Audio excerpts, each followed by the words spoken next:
More Than Words, Jill Santopolo's brand new novel is just out. It's her second adult novel. Jill received a BA in English from Columbia University. She's the author of so many amazing children's and young adult series books, and you've edited like the best of the best. I was like, your bio is insane. Visit JillSantopolo.com for more of the insanity. And she lives in New York City. I'm thrilled to have her on Reading with Robin this morning to share More Than Words, which is just one of those books that you just do not want to miss. It is fabulous for so many reasons. I just sat down with that book and was like, don't anybody speak to me. I am reading this book. So congratulations and welcome to the show. Thank you so much. Thanks for chatting with me today. My pleasure. So you're an editor, a teacher, a writer, a triple threat. I mean, you're no slacker. It's true. I burn the midnight oil, candle at both ends, whatever metaphor you want to use. I work a lot. Yeah, I was just so fascinated because I know we've been friends on Facebook for a while, and it's hard to follow everybody and, you know, what everybody's doing. But I remember talking to some friends. I'm also from Long Island, so I think there were some of those connections. Yeah, and I was North Shore, South Shore, North Shore, Suffolk County, North Shore, Smithtown. Nice. I'll make it easier. Make it easy. Smithtown. So I think that there were some connections there too, and I was certainly, you know, a fan of the first book, and I didn't know about all of the children's books and, you know, young adult, which I'm also a fan of a lot of those titles. And so it was really just fascinating poking through your website and seeing, you know, how much you've done. It's just incredible, and editing so many really big books. Talk about that a little before we chat about More Than Words. Sure. I mean, I started editing right out of college as an assistant at HarperCollins in the children's book world, mostly because I figured that if you could help children fall in love with reading, it's kind of like a gift you give them for their whole lives. You know, that if you love reading when you're 5 or 6 or 7 or 2 or 11, you know, then you kind of get hooked. And even if you fall away from books for a while, they're always there for you to come back to. So I really wanted to work in that space when I graduated. And then I just loved it. I loved helping writers sort of find the essence of what they wanted to say and polish their stories and pair authors with illustrators, and I just love the whole children's bookmaking process. So while I've been writing sort of my own stuff, I've been helping a lot of other authors get their stuff out into the world, and I like the balance of it. I think it's a really fun way to switch back and forth between two different kinds of parts of my brain. Well, it also, and it also just makes you, well, firstly, invaluable as a reader, as a writer, and to be able to do both things, you know, so like you're saying, look and then step back and look at your own work differently, I'm sure, and be able to have input in so many others. And I couldn't agree more. I mean, certainly childhood reading and developing that love and that passion carries you through, and through the lean years of like, who wants to read a book, to right back to it, and there's nothing like raising a reader. And so I love that, and what an awesome job out of college, certainly. Yeah, no, it was, and I had a super great boss, Laura Geringer, who published tons of amazing books, including the If You Give a Mouse a Cookie series, the Roly Poly Oly book, just really, really, those are great, amazing. Fun stuff.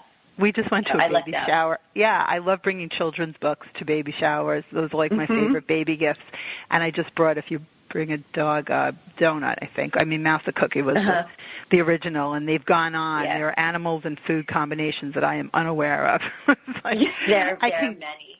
Get lost on the shelves, right? It's just incredible. So you have a really unique, diverse perspective that always makes one's own work richer. So you bring all of that to your novels, and The Light We Lost was such a huge book. And so what's it like coming out with the second one, and what you think the expectations are? I mean, everybody's loving it, so it's yay. But like, what is that like going, okay, now I'm writing another adult novel?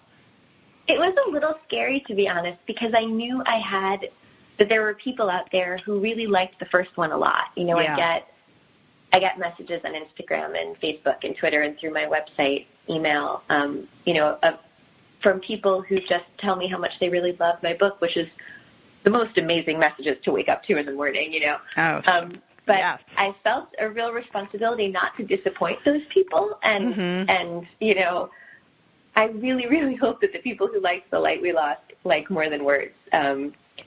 I had those readers kind of in mind as I was writing, which is different than The Light We Lost, because I didn't even know that was going to be a novel. I was just kind of writing something for myself, and it turned into a novel. That's so But cool.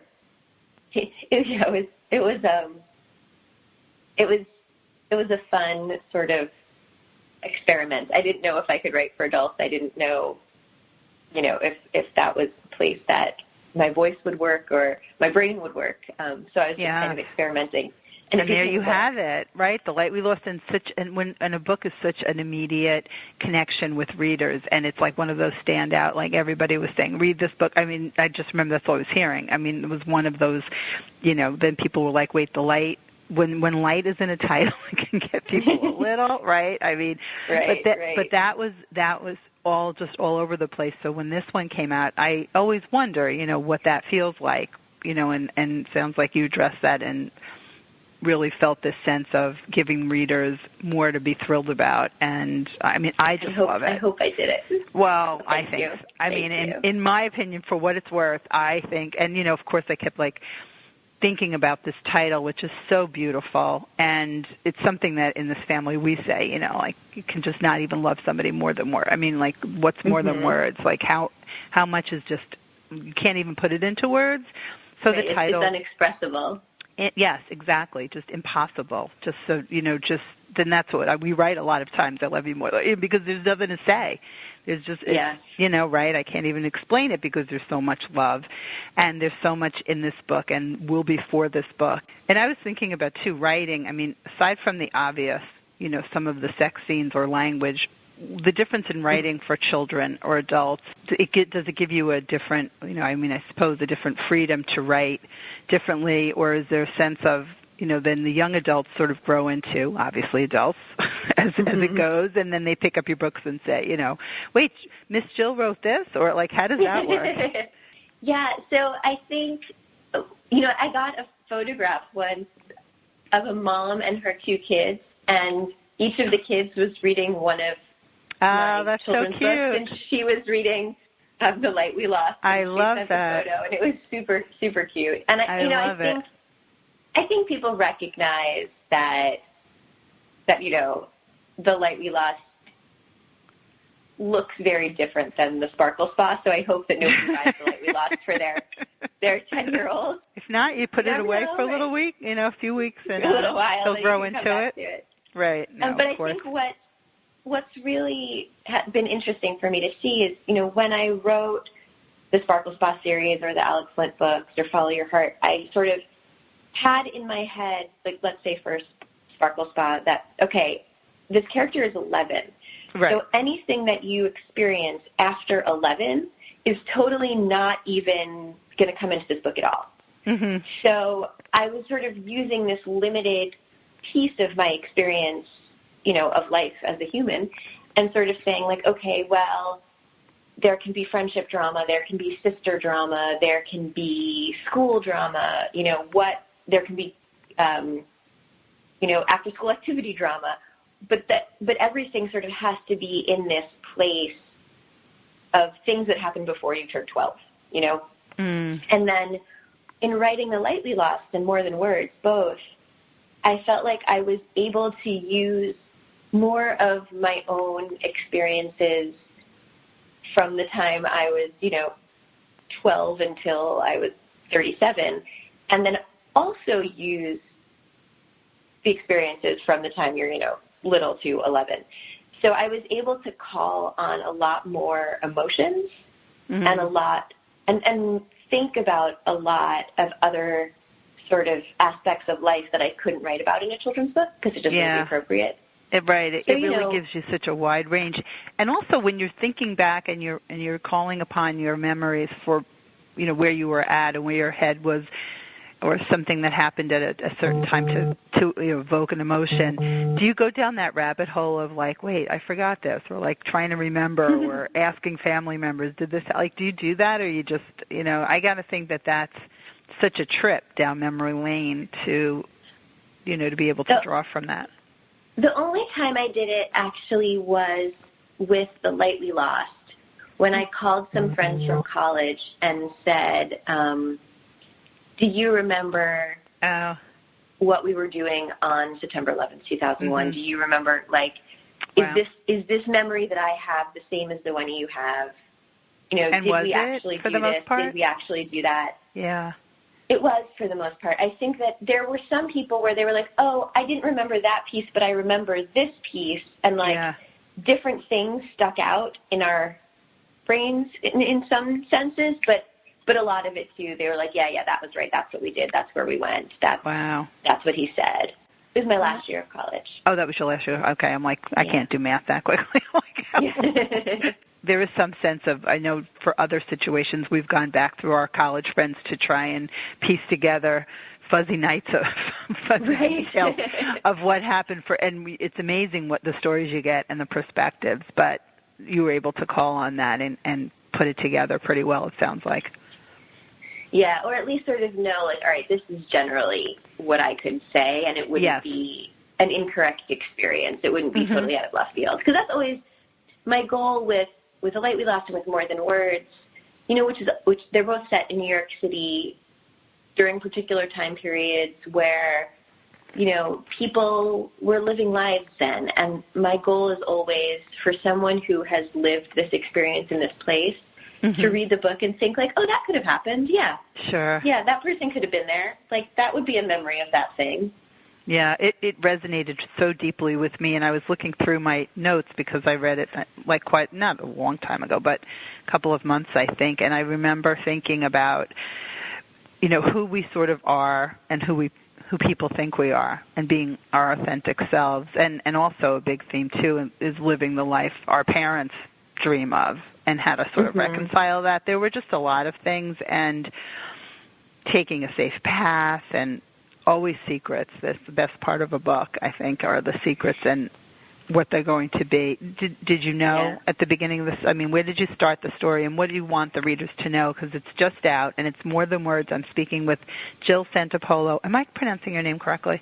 Perfectly. Absolutely perfectly. Okay, good. As it sounds, and you can visit her site at jillsantopolo.com and see where she'll be. Click on events and see where she'll be traveling, and if she's going to be where you are, get there. Also follow her on Twitter, on Instagram, Facebook, every place, and there'll be so much posted about this book as I can just, it's one of the most anticipated books. Everybody's talking about it. It's all over the place. And so where did this come from? It actually started about 4 years ago, which is when my father passed away. Yeah, I'm sorry. I was reading that in the acknowledgments, and you honor him with this book. Thank you. So we were sitting, my sisters and my mom and I, and one of his friends came up to me and said, I think you're going to write about this one day. Oh. And I was livid. I was really angry because I was like, this isn't. Right, we're sitting. This is right. We're sitting here, and my father just died, and it's the saddest moment in my life so far. And how could I ever turn this into anything other than what it is? Right. And then The Light We Lost came out, and all of that happened, and I was starting to think of ideas for a new book.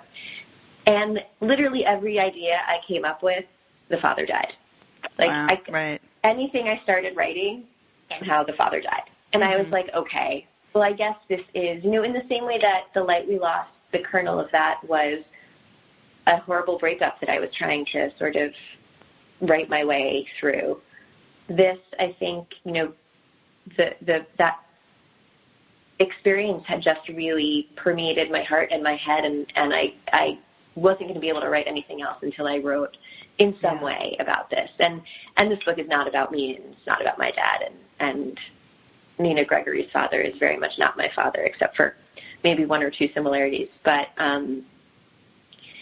so when I started writing, that sort of became what I realized I had to write about. Yeah, and, that's in some way, but it's like a little beyond inappropriate.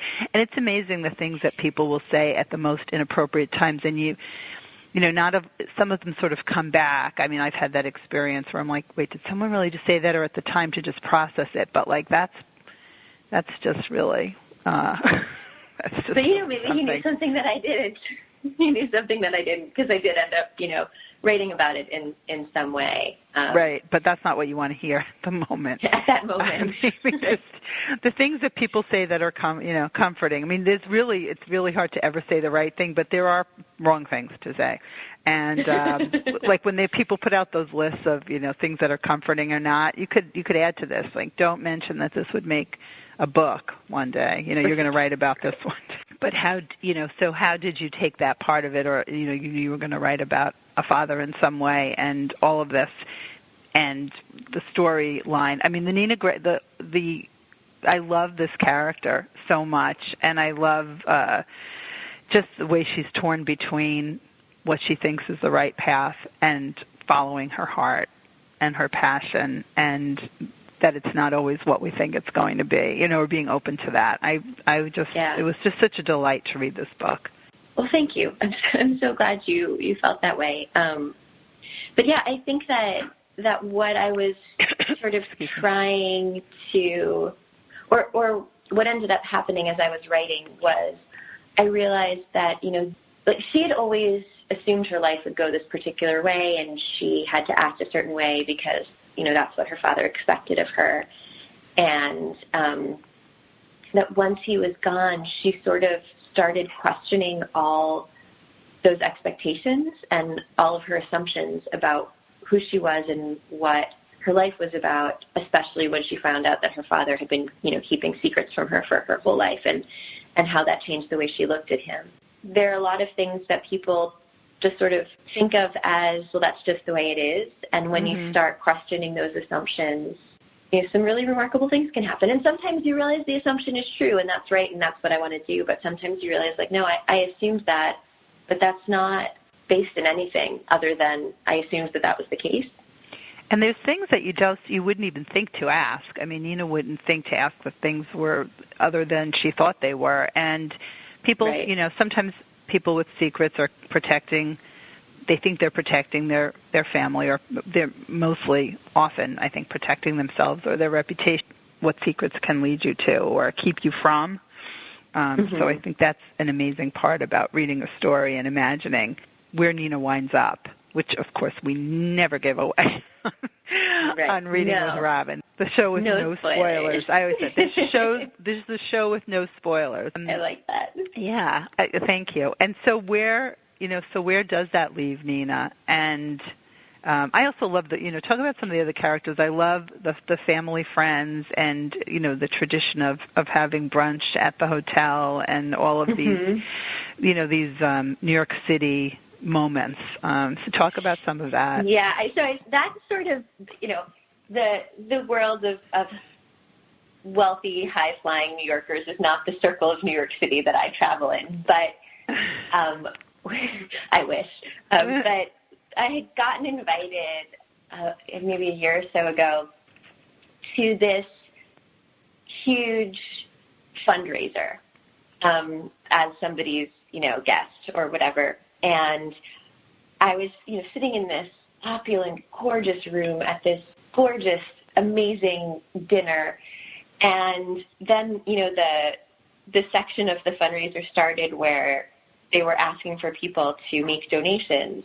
And people are, raising their hands and making these huge donations to this organization. And I thought, wow, like this is probably happening, I don't know, every night, every few days somewhere in New York City, where a group of people who actually are able to make these kinds of donations to different organizations that they believe in are sitting around and doing this.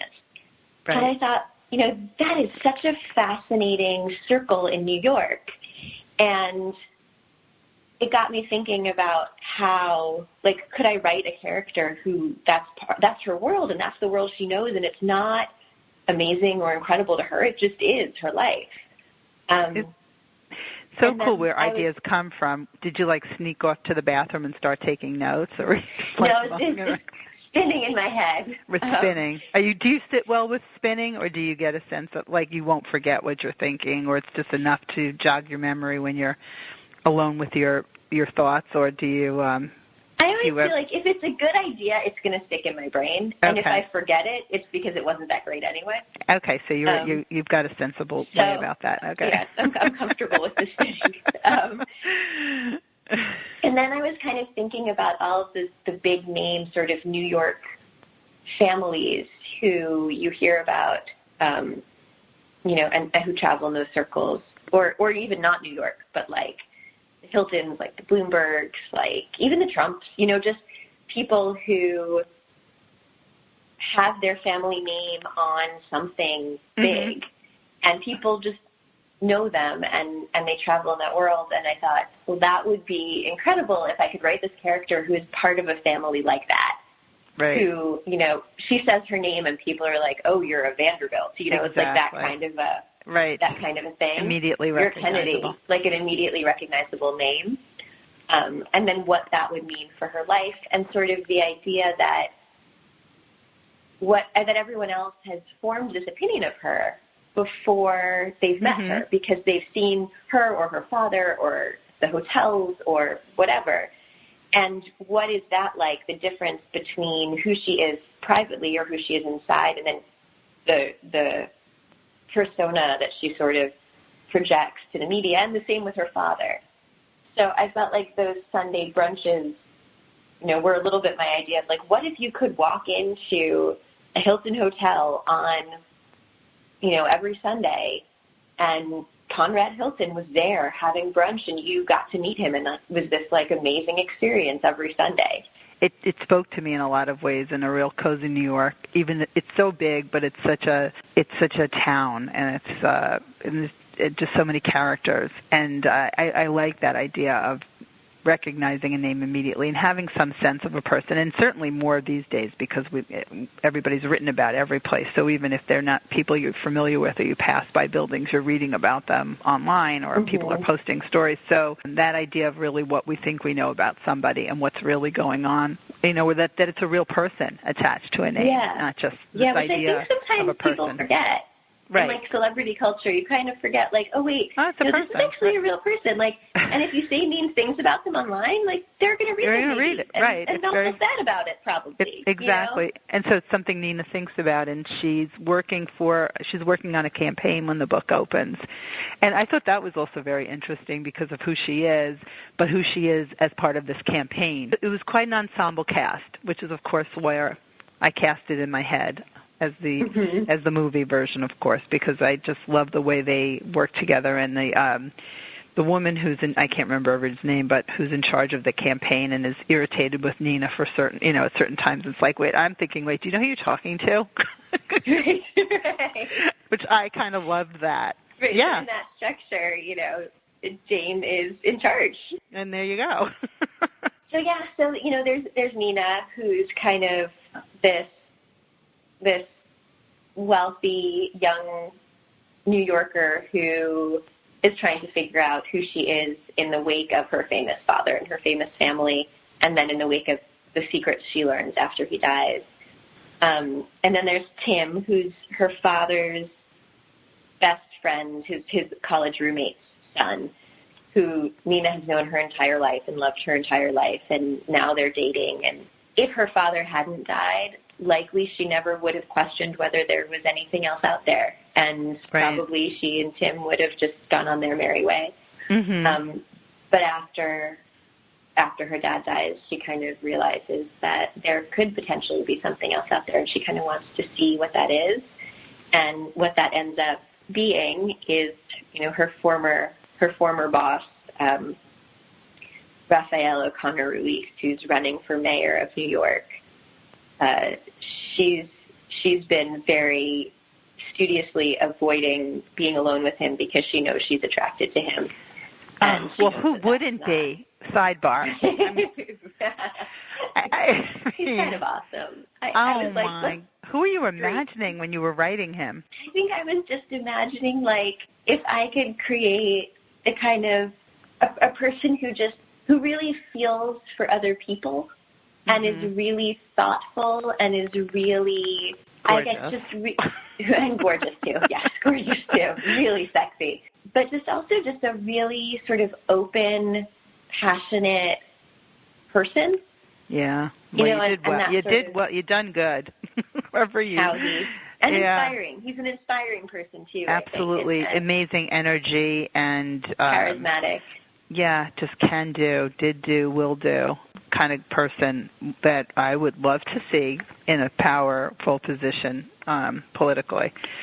A good guy. That would be so lovely. Such a good guy. So I love that, and such an incredibly satisfying book. And that is what I love sharing with my readers, because if you pick this up, you're welcome. If you pick this up and sit down with it, we won't be seeing you for a while until you. My book looks well loved. One of the things, there were so many poignant connections to me in this book, and one of them Leslie's talking about her mom had passed, and talking about how a child will know people in their family that they may not have gotten to know physically, but they know them.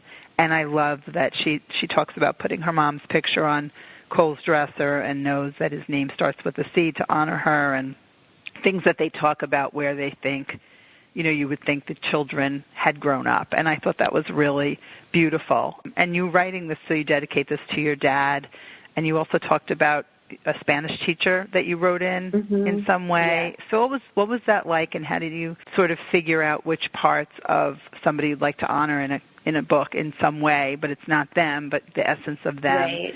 Well, I think, with my dad, I think so much of just what I wanted to capture in here was a man who really, really cares about and loves his daughters, and that's and that his daughters' happiness and well-being and all of that is really important to him, regardless of the kind of job he has or how much time he has to spend there. That his daughter knows that she's loved.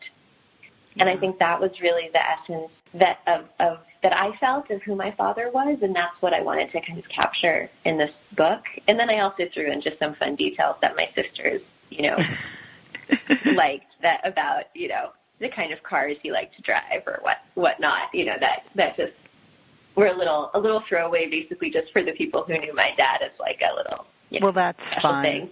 Right, those little pearls, little nods, and to bring that as part of the character. Yeah, those fun facts. What about the man that suggested that you write about this? Does he have a copy? Did you let him know in some way? I don't know who it is. No, okay. Maybe he'll get one. I don't know. Maybe he will. Yeah, and your Spanish teacher too. I think that's so beautiful. Yeah, and so Leslie Walker was a Spanish teacher that I had in high school, and I think because of high school scheduling or whatever, for some reason I had her as my Spanish teacher for 3 of the 4 years of high school. Oh wow. And she also coordinated with another teacher a Spanish exchange program that I had applied for and gotten to be part of. So the two of them took an entire group of us to Spain for, I think it was 3 weeks, and we lived with different families but got to do sort of educational things all together as a group. And, I think that I really credit her with kind of opening my eyes to how important it is and how wonderful it is to be able to communicate with other people who aren't necessarily in your country or your world or speak your same language, and that, when I went off to college, I took a ton of classes in Spanish, and I also decided to learn Italian, and I think it was really because of her that I made those choices. So inspired, to be so inspired and to have that form of direction is such an amazing thing. A gift a teacher will give to a student. Yeah. Yeah. So I named Leslie after her, and that's why I also had the characters in this book. There's a little bit of Spain kind of woven through it, and a little bit of Spanish kind of woven through it. And yeah, I love that. I connected with that also. And talk, before I let you go, about the poem that drives much and the whole Jabberwocky. So my dad's mother was actually named after a line in the Jabberwocky. Her name was Mildred for real, but her family called her Mimsy because her father loved the poem about the Jabberwocky, which starts with "'Twas brillig and the slithy toves did gyre and gimble in the wave, all mimsy were the burrow groves and the mome rats outgrave." So he took that word Mimsy, and that became her name. So I grew up kind of knowing about that poem, and I always sort of interpreted the story of that poem as the story of a boy who's kind of sent out to achieve this big task. And it's only once he does that he comes back and everybody's like, "Oh, you're the best. Come into my arms, my beamish boy. Like, hooray." and I was trying to think of what kind of, and I wanted a poem to kind of run through the core of this book. And I wanted it to be one that Nina's father would really identify with. And I felt like he would really identify with the Jabberwocky because I imagine him feeling like, whether it was true or not, but him feeling like he had to be successful. He had to take the family company to the next level. He had to, make money for his own father to love him and appreciate him. And I think he really connected with the poem. And I think he tries not to put that on Nina. Right. But it is who he is and how he was raised, so some of that kind of filters through as well. Yeah, there's so many meanings and so many levels under which to read this book. It's, as we're chatting, I'm remembering how dazzling it was as I was reading it, and I love the levels. I love reading books on different levels and seeing those connections and why things are important and how you weave that through so elegantly. And it's more than words. Thank you. Oh, you're welcome. And it's JillSantopolo.com for more information and where Jill will be. And I am just so excited to share this with readers. And I just love everything about it. I can't say anything, without wanting to ask you very specific questions, which I will not do. It's just gorgeous, and I'm so excited for readers to get their hands on More Than Words. Thank you so much, Jill. My pleasure. Thank you.